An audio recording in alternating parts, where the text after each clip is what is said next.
tudo bem? Hoje vamos abordar o tema de materiais compostos. Falaremos um pouco sobre suas características, sua formação, também as aplicações dele no dia a dia e um pouco mais, algumas curiosidades. Mas deixa eu te perguntar uma coisa, você sabe o que é um material composto? Então, vamos nessa aprender um pouco mais sobre ele? Vamos lá! Os compósitos podem ser definidos como combinações de materiais diferentes com propriedades desejáveis, tendo como objetivo formar um novo material otimizado com propriedades que esses materiais não teriam individualmente. Muitos materiais compostos são constituídos de duas fases, a fase matriz e a fase dispersa, também chamada de reforço. Podemos ter compósitos com matriz metálica, cerâmica ou polimérica, que podem ser reforçados com diferentes materiais, sejam eles em forma de fibras ou partículas. As fibras mais conhecidas utilizadas para reforço são as fibras de carbono, de vidro e de aramida. De uma forma geral, os compósitos podem ser classificados em três divisões principais: os compósitos reforçados com partículas, os compósitos reforçados com fibras e os compósitos estruturais. E existe pelo menos duas subdivisões para cada divisão. As duas subdivisões dos compósitos reforçados com fibras são os reforçados com fibras contínuas, que são alinhadas longitudinalmente, e os reforçados com fibras descontínuas, que são fibras curtas, que podem ser alinhadas longitudinalmente ou orientadas aleatoriamente. Você sabia que, pela necessidade de ter um material que fosse leve e que mantivesse as propriedades dos componentes estruturais dos aviões, a indústria aeronáutica foi a pioneira a desenvolver compósitos visando um produto com maior qualidade para uma determinada aplicação e situação? Com isso, os compósitos se espalharam para todas as áreas e direções de pesquisa, contribuindo de forma direta para alguns avanços. Por isso, vamos ver um pouco das suas características físicas e químicas. Esses materiais possuem diferentes características químicas e físicas. As propriedades físicas dos materiais compósitos geralmente são anisotrópicas, ou seja, a rigidez do material depende da direção da aplicação da carga, da geometria e da orientação do reforço utilizado. Já os materiais isotrópicos, a rigidez deles não depende disso, todos possuem as mesmas propriedades. A relação entre força e momento, tensão e curvatura pode ser descrita a partir do módulo de elasticidade, também conhecido como módulo de Young, do módulo de cisalhamento e do coeficiente de Poisson.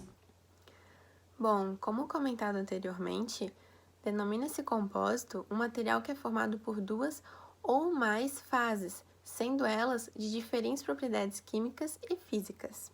A gente pode usar como exemplo um composto formado por dois materiais distintos. Esses materiais, quando unidos, quando misturados, eles têm um comportamento totalmente diferente do que quando eles estão sozinhos.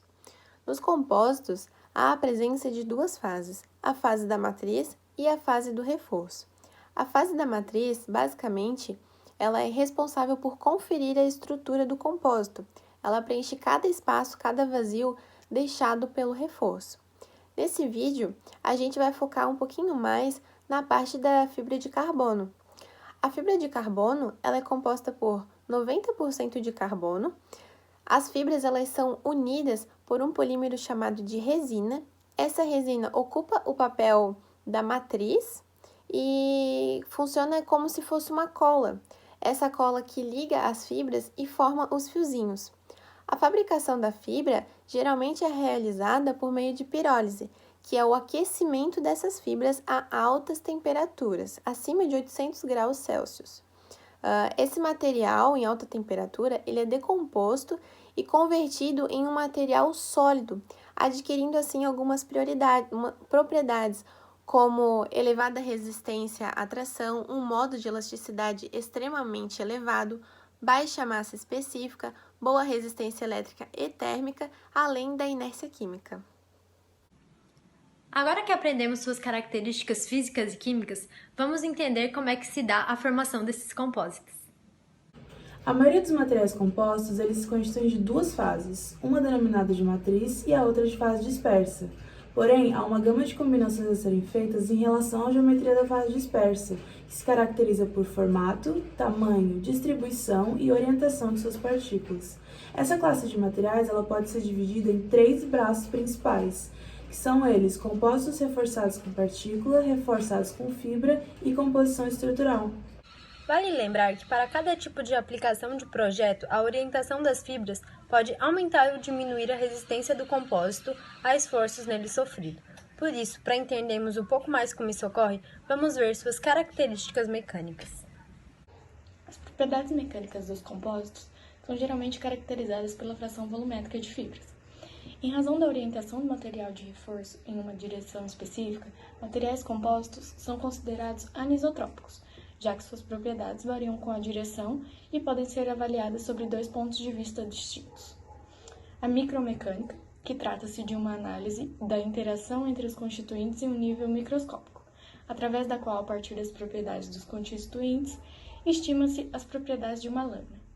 Já a macromecânica analisa o material composto em uma escala macroscópica, ingerindo a configuração do arranjo de lâminas na determinação do comportamento mecânico no geral. A deformação do material é considerada como um mecanismo de segurança do projeto, uma vez que o material, ao deformar antes de fraturar, apresenta indícios de falha antes dessa ocorrer, permitindo que as providências sejam tomadas, como, por exemplo, a substituição de uma peça em uso.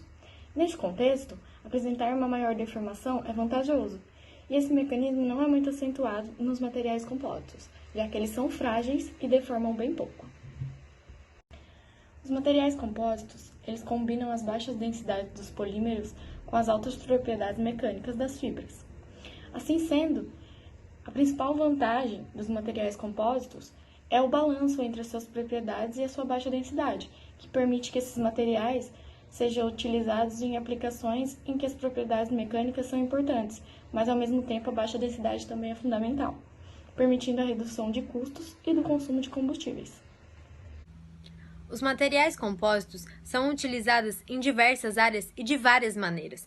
Por isso, hoje, vamos conversar com a equipe EFCEM da UFSC Joinville, porque eles utilizam os materiais compostos, principalmente a fibra de vidro e a fibra de carbono, no seu dia a dia para fins de estudos e competições. Vamos lá! E hoje falaremos um pouco sobre as aplicações dos materiais compostos com o pessoal do EFCEM da UFSC de Joinville. Vamos conversar com o Natan, que é o capitão da equipe, e o Bruno, que é o líder da carenagem. Boa tarde, meninos. Boa tarde, boa tarde. Boa tarde, Isa. Muito bom estar aqui com você. Por que vocês escolheram os materiais compostos para usar nos protótipos de vocês?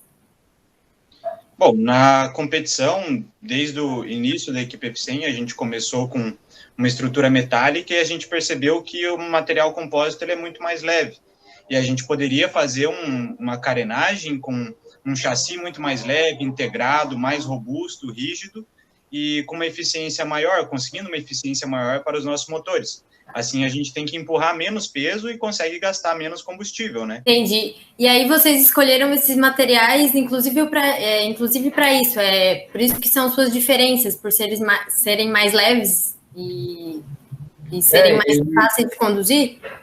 A fibra, juntamente com a resina, ela adquire propriedades mecânicas muito boas, muito resistente à flexão, e é isso que o carro precisa. Ele precisa resistir a uma determinada carga de uma pessoa, mas um motor realmente leve, não é muita coisa, e a fibra ela consegue dispor essa condição para a gente de forma muito mais leve do que metais, em geral. E quais resultados vocês obtiveram utilizando os materiais compostos? Depois que a gente começou a trabalhar com materiais compostos, a escalada da equipe foi consideravelmente maior, né? Então, a partir do nosso primeiro carro a combustão, a gente já começou a experimentar a fibra, então era uma época ainda de costume, assim, de se acostumar um pouco com o material, como trabalhar, como fazer um carro leve e resistente. E depois que a gente atingiu o conhecimento maior com essa fibra, a gente construiu um dos nossos protótipos mais recordistas até agora, que é o protótipo Seta, que é considerado o protótipo mais leve das Américas, com 21 quilos. Ele teve esse prêmio em 2015. E daí, a partir desse protótipo, a gente conseguiu o recorde latino-americano das Américas em eficiência energética com o carro elétrico. E a gente também conseguia transportar o carro, por ele ser bem pequeno, compacto e leve. A gente conseguia levar ele dentro do avião, colocava ele dentro das malas e levava. Então, chegamos até a cortar o carro no meio para levar como mala e depois laminar ele no local, nos Estados Unidos, o que era uma coisa que só tendo uma estrutura de compósitos é possível, né? Vamos para a nossa última pergunta, que é: vocês pretendem continuar utilizando esses materiais? Com certeza, com certeza. Não tenho dúvidas de que esse é o caminho, com as tecnologias que a gente conhece hoje, é o melhor caminho a se percorrer.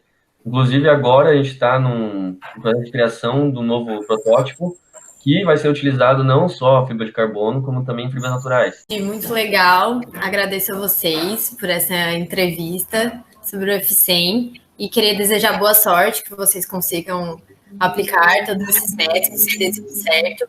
E é muito interessante saber que isso está acontecendo no nosso campus, tanto que muitas coisas eu não sabia. Achei muito interessante, então parabéns e muito obrigada.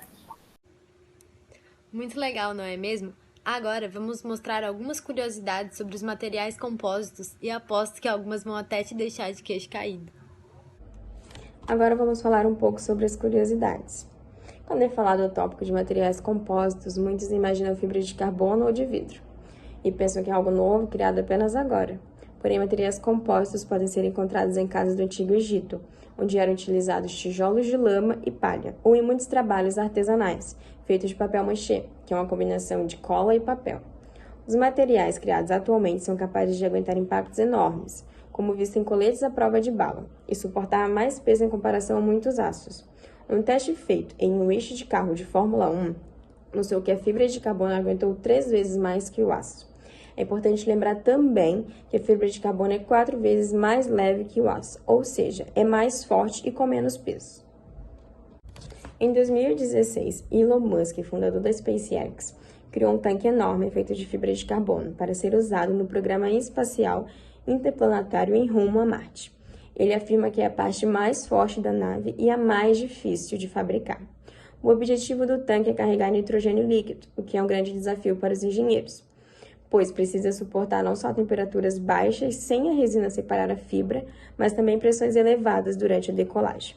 Uma aplicação mais prática e próxima que pode ser observada na aviação comercial é o Boeing 787, que aplica uma grande quantidade de materiais compósitos em sua estrutura.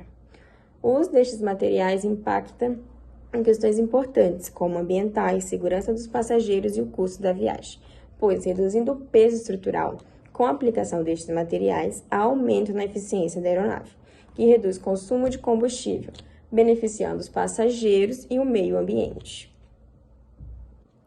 A Auster AT-120 tem sua estrutura construída por uma casca híbrida de fibra de vidro e carbono, o que garante eficiência e bom desempenho durante as exaustivas operações de mapeamento, além de proteger todos os componentes internos da aeronave. Vale lembrar que a combinação de 2 diferentes fibras também otimiza o custo do equipamento, pois os materiais mais nobres e de alto custo são utilizados apenas em regiões que necessitam de maior resistência. Bom, por hoje é isso. Esperamos que tenha gostado desse vídeo, que tenha te ajudado em alguma coisa. E bom final de semestre e bons estudos. Tchau, tchau!